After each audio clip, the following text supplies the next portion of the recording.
right, you lovely people. I hope you had a good stretch in there. I got to move around a bit. Good, again, it's in your self-interest to be healthy and stretch out and all the rest of it.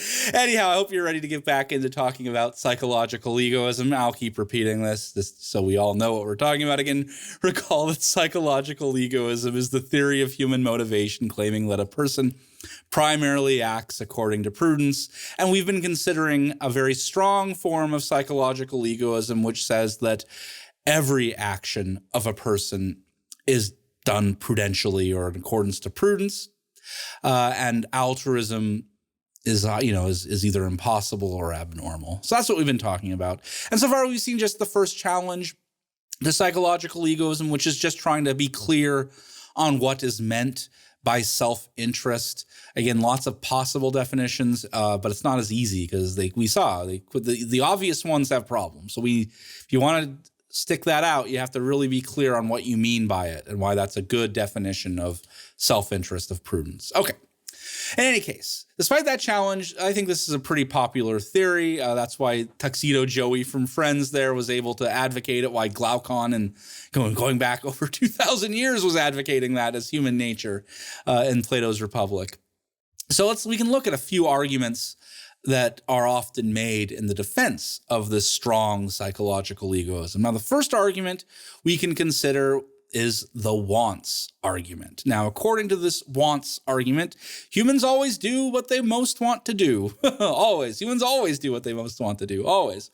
Therefore, we can conclude that humans always act in their own self-interest. That is, everyone is always prudent, just as psychological egoism says. A pretty straightforward argument we're seeing there. One premise and one conclusion right from it.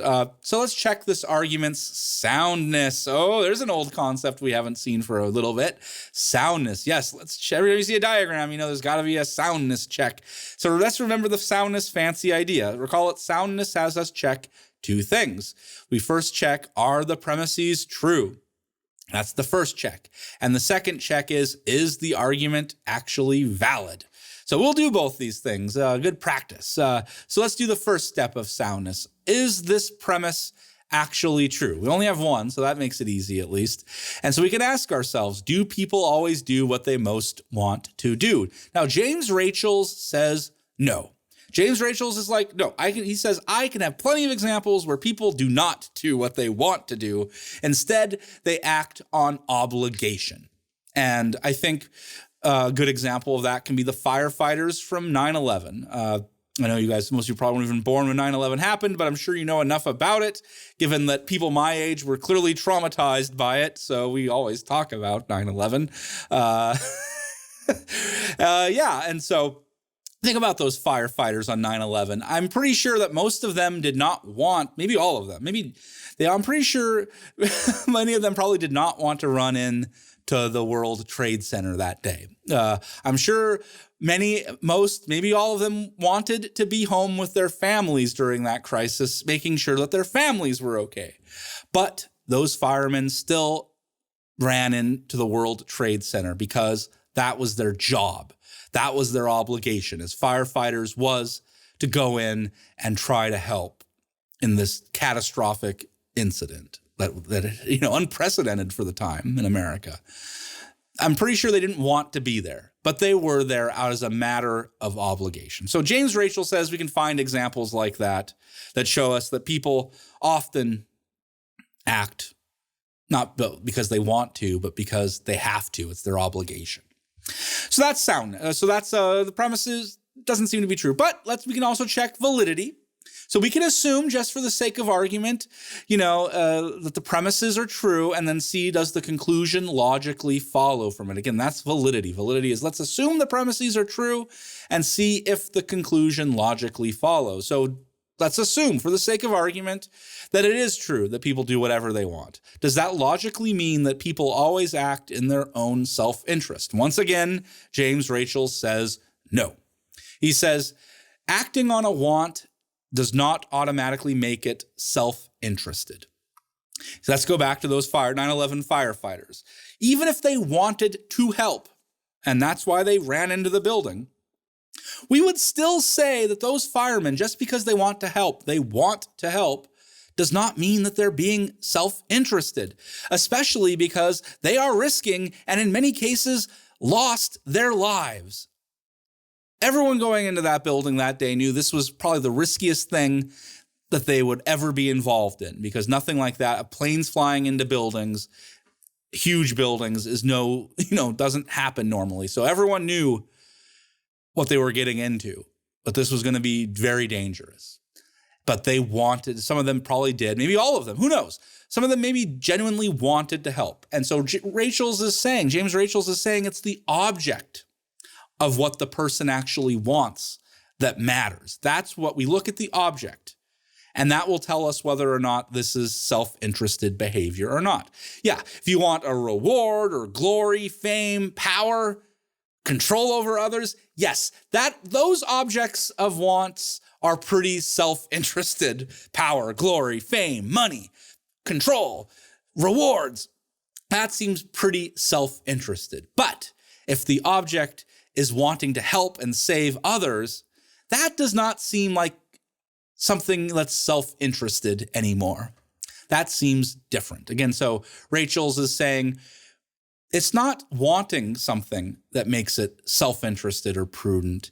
It's what it is that you actually want, the object. So if what you want is to help others, that's not self-interested. That's not. How could that be? Especially if you're risking your own life. That's pretty altruistic. But if you want power, money, glory, fame, those types of things, that starts to sound, those objects of want seem a little more self-interested and prudent, perhaps.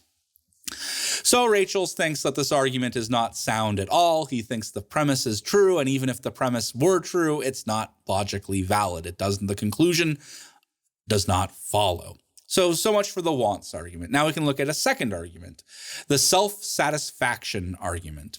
According to this argument, humans always do what makes them feel good about themselves. Again, always. We always do what makes us feel good about ourselves. Therefore, the argument concludes that humans always act in their own self-interest. That is, again, everyone is always prudent, just as psychological egoism says they are. So once again, we can check this argument's soundness. So we'll begin by asking if the premise is actually true or not. That is, do people always do whatever makes them feel good about themselves? Once again, James Rachel's the party pooper says no. And I will just say, I don't know about y'all, but when you get to be my age, there are so many things that I've done that I do not feel good about myself. And there's plenty of things I've done that even in the moment that I was doing it, I immediately did not feel good about myself. Someone's like, why the hell did I just do this? It doesn't even make sense to me. And again, this can occur in situations, especially if you have an obligation to do something, but you can't do it. Yeah, you feel terrible. If one of the 9/11 firefighters stayed home because he was scared, I'm sure that person feels awful and does not feel good at all about themselves because they did not do their obligation and that, their job of helping and saving others that day, even though they knew they might have died. I suspect you would not be surprised if that happened. Unusual, perhaps, but that's not crazy sounding, not abnormal for sure. So it seems that the premise is false. We do not always do what we want to do. And I think if you reflect on your own lives, can see things where that's happened, where you did something and just did not feel good about it at all. And when you get married, I think that's when oh man, I've had so many fights with, well, we don't have lots of fights. That's why but we do. And it's always me who says something stupid. And even when I'm saying it, I'm like, I just want to put the words back in. I know that I just messed up and I didn't say what I really felt or whatever, married life has that happen occasionally. So learn the words, I'm sorry, I messed up. And that's the first step, at least in a healthy relationship. So we all mess up and we don't feel good about stuff. So it seems that the premise is not true. But we can now go on and check for validity. So once again, we can just assume, as validity says, assume that the premise is true and see if the conclusion follows logically. So if we assume that it's true that we always, people always do what makes them feel good about themselves. Okay, just because everyone always does that logically mean that everyone's always acting in their self-interest? And Rachel's You can guess where Rachel's is going. He says no. Once again, no. Once again, he says it's the object of satisfaction that determines whether your satisfaction is self-interested. Look, I'm pretty sure that most of the 9/11 firefighters would feel pretty good about themselves about helping others had they lived. And those who did survive, I'm sure, felt pretty good about themselves. But just because they felt good about helping others doesn't make them self-interested. Now, look, if they did it only for for getting fame or hope that the mayor would give them a big reward, yeah, that seems pretty self-interested. But if the goal or the object of satisfaction was helping others, how is that self-interested? So we're seeing here with both the wants argument and the satisfaction argument is that Rachel's has a similar strategy. What he's saying is that it's the object of your want or the object of your satisfaction. The object determines whether you are self-interested or not. Sure, as I've said repeatedly now, if the object is fame or power over others, yeah, that seems pretty self-interested. But if you start saying and seriously mean that helping others at the risk of your own life is self-interested, then hey, I don't think that word means what you think it means. You keep using the word. I don't think it means what you think it means. Love that movie. Anyway, and we can see a similar argument made by this guy, Joseph Butler. He, wrote a while ago now, but was the 18th century? I'll post it at the bottom of the screen there. But writing a couple centuries ago, but he was familiar with this psychological egoism, and he made a similar argument that we see James Rachel's making. Butler says we want all sorts of things. And once we get those things, we may indeed feel satisfied and pleased about that. There's no but yet. So I want money, and once I get the money, I'm satisfied. Fine. But, now we get the but. But Butler says it is the object of desire that you want. You don't want the satisfaction. That is, I want the money. I don't care about the satisfaction. I'm acting to get the object, the money. I'm not acting to be satisfied. I'm acting to get the money. And then once I have the money, then of course I'll be satisfied. But we don't act for satisfaction alone. We act for some object. So again, I don't act to be satisfied. I act to get the darn money. I'll be joking. I'm teaching this course for the paycheck, not for the satisfaction of being like, oh, that's a paycheck. Of course, if you saw my paycheck, you would feel nothing but pity for me, and then we could debate whether your pity for my pathetic paycheck. It's actually not a bad paycheck. I shouldn't complain. I got it better than others, for sure. So anyway, yeah, is your pity for me self-interested? You're showing your power. I'm a student and I'm going to be better than Professor Gray.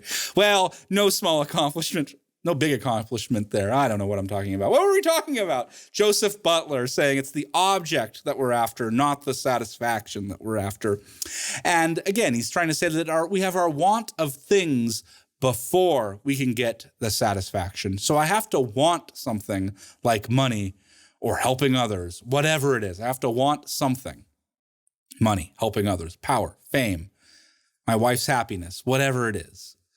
I have to want something before I can be satisfied by getting it. Because look, if I literally want nothing, well, then I can't be satisfied, right? Because there's nothing I'm going to get. And of course, we say if you want nothing, that usually means you're okay, right? So it's kind of a paradox there. So we can put this differently. We do not enter the world, look around and go, oh, I need satisfaction. I can get no satisfaction. Wait a second, I don't want, oh, well, whatever. We don't enter the world and look for satisfaction. We enter the world, look around, and we look, oh, I want that, and then that's how our wants work. We don't want satisfaction. We want the things. And that might bring us satisfaction, of course. And so what Butler is saying is that, wanting to feel satisfied puts the cart before the horse. That is to say, it's weird to say wanting satisfaction leads us to want things. That is, again, it's weird to say wanting satisfaction first, that leads us to want things. No, that's got it backwards. What's right is that we want things, and that leads us, well, to get those things or try to get those things. And if we do get those things, that's what leads to satisfaction. That puts the horse in front of the cart to finish the metaphor there. And so finally, Butler also agrees with James Rachel's that saying a person is not selfish for being satisfied. A person is selfish for what's the object that will make them satisfied. So as we've seen before, if the object is to help people, help others, help make people happy, you care about their happiness, that being satisfied by objects like that, that's not selfish. If the object is reward, power, fame, control of others, yes, now that's starting to sound like it's selfish or self-interested. Whew, all right. So we've seen two arguments in defense of psychological egoism, and we've seen some challenges that those arguments face. Fun. I think it's time for our snack break. Finally, it's snack time. I can get those Cheetos. I've been talking about them so long. I can finally eat them, wash my face so I look normal, clean my hands. The hands take it the worst, as you might. I've actually gotten so you guys probably know this already. I'm learning. Is I don't even touch the Cheetos. I go to my mouth. And that way my hands stay clean, though I get it all over my face. Another problem. Anyway, what was I talking about? Snack break time. So grab yourself probably a healthier snack than what I'm going to have, and I'll see you back here in a moment to wrap things up.